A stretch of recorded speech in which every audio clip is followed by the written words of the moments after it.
CADPak permette di gestire i libretti di Pregeo nel consueto formato .dat. Attraverso una finestra di dialogo è possibile impostare i parametri di importazione e visualizzazione del rilievo.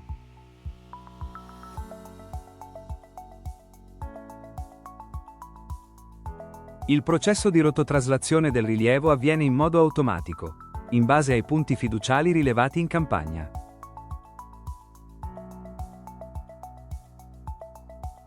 Comandi dedicati permettono poi di gestire il rilievo, disegnando i collegamenti tra stazioni e punti fiduciali.